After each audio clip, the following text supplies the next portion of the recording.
بسم اللہ الرحمن الرحیم رب اعنی علی ذکرک و شکرک و حسن عبادتک قال النبی صلی اللہ تعالی علیہ وآلہ وسلم الربا 70 جزءا الی آخرہ او کما قال النبی صلی اللہ تعالی علیہ وآلہ وسلم۔ بزرگان محترم اور معزز حاضرین کرام، اللہ تبارک و تعالیٰ نے اچھائی کے اندر اور اسی طریقے سے ان چیزوں کے اندر جو اللہ تبارک و تعالیٰ کو پسند ہیں، اس کے اندر اللہ تبارک و تعالیٰ نے خیر کو اور برکت کو رکھا اللہ تعالیٰ نے۔ اور جو چیزیں ناجائز اور حرام طریقے سے حاصل کی جاتی ہیں، ظاہری طور پر تو اس کی بہتات معلوم ہوتی ہے، کثرت معلوم ہوتی ہے اور بہت زیادہ وہ چیزیں معلوم ہوتی ہے، لیکن اللہ تبارک و تعالیٰ اس میں سے خیر کو اور برکت کو اٹھا لیتے ہیں۔ مثلاً حلال روزی ہے، جائز روزی ہے یا محنت کی کمائی ہے، وہ اگرچہ کہ مقدار میں تھوڑی ہو لیکن اللہ تبارک و تعالیٰ اس کے اندر برکت کو رکھتے ہیں، سکون اور اطمینان کو رکھتے ہیں۔ حرام اور ناجائز پیسہ اگر کسی کے پاس اگر آتا ہے تو یہ تو دکھائی دے گا کہ پیسوں کی بہتات ہو گئی اور بہت مال و زر آ گیا ہے، لیکن سکون کو اور چین کو، راحت کو اللہ تبارک و تعالیٰ اس میں سے نکال لیتے ہیں، برکت کو بھی اللہ تعالیٰ نکال لیتے ہیں۔ اسی طریقے سے حدیث پاک کے اندر یہ فرمایا گیا ہے کہ سود کا مال اگرچہ کہ وَإِن کثر، آپ فرماتے ہیں الربا، آپ نے فرمایا کہ سود وَإِن کثر، اگرچہ کہ وہ بہت زیادہ ہو، یعنی مقدار میں ظاہری طور پر، فَإِنَّ عَاقِبَتَهُ تَصِيرُ إِلَىٰ قُلٍّ او کما قال النبی صلی اللہ علیہ وسلم، آپ فرماتے ہیں کہ بے شک اس کا انجام قلت کی جانب ہے، یعنی اس کے اوپر تباہی آتی ہے، بربادی آتی ہے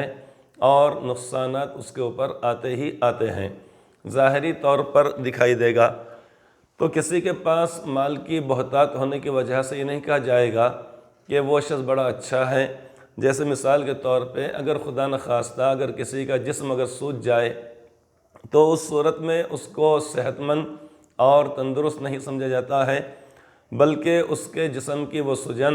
اس انسان کے لیے ہلاکت کا ذریعہ بن سکتی ہے۔ خدا نخواستہ کہ اگر اس کا علاج اگر نہ کرایا جائے تو وہ اس کی سجن، اس کے پیر کی یا کسی کا موٹاپا جو دکھائی دیتا ہے، جو سجن کی وجہ سے ہو، ایک تو ہے صحت اور تندرستی، یہ علیحدہ چیز ہے،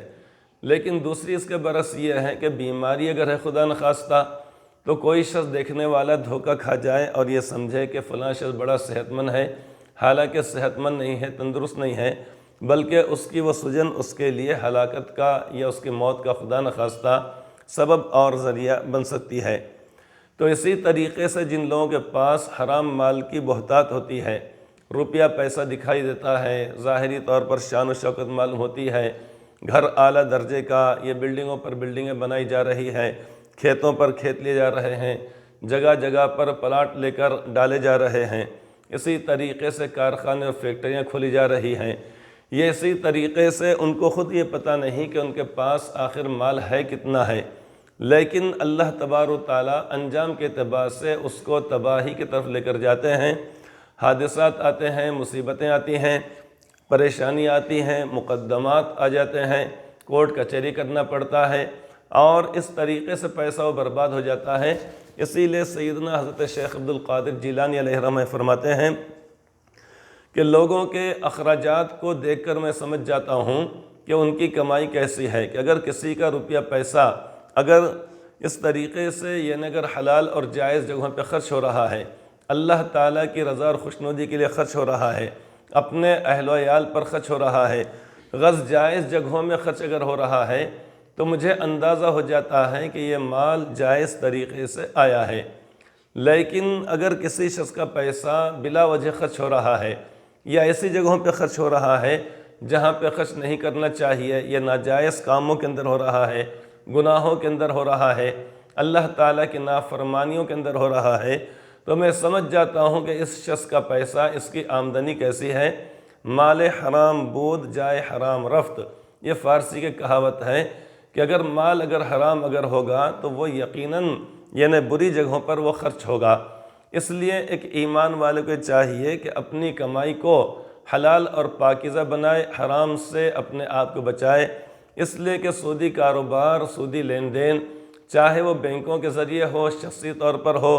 یہ اسی طریقے سے گٹھ وغیرہ کے طور پر آج کل جو ایک رواج جو ہو گیا ہے، یہ اسی طریقے سے غیروں کے پاس لیا جاتا ہے، جس کے اندر مردوں کے مقابلے میں عورتیں بہت زیادہ ملوث ہیں، مبتلا ہیں، کہ اغیار آتے ہیں، غیر لوگ آتے ہیں، اور اس کے بعد آنے کے بعد وہ ان کو قرض دیتے ہیں اور اس کے بعد روپیہ پیسہ حاصل کیا جاتا ہے۔ تو یہ جو گٹھ کا جو کاروبار ہے، یہ گٹھ کے ذریعے سے جو لوگ لیتے ہیں تو لینا یہ بڑا اچھا معلوم ہوتا ہے، لیکن یہ سودی چونکہ کاروبار ہے، لہٰذا سود سے اپنے آپ کو امت نے بچانا چاہیے۔ یہ چیز اچھی نہیں ہے۔ حلال چیز کے اندر اور طیب اور پاکیزہ چیز کے اندر اللہ تبارک و تعالیٰ نے برکت کو رکھی ہے۔ برکت کا مطلب یہ نہیں ہوا، ایک تو یہ چیز ہوتی ہے، برکت کا ایک مطلب یہ بھی ہے کہ ایک کے بجائے وہ چیزیں 2 ہو جائیں، اسی طریقے سے 10 کی چیزیں 20 ہو جائیں، 10 کی جگہ پر 20 ہو جائیں، مقدار میں بھی اضافہ ہوتا ہے۔ اور بسا اوقات یہ بھی ہوتا ہے کہ تھوڑی سی چیز کے اندر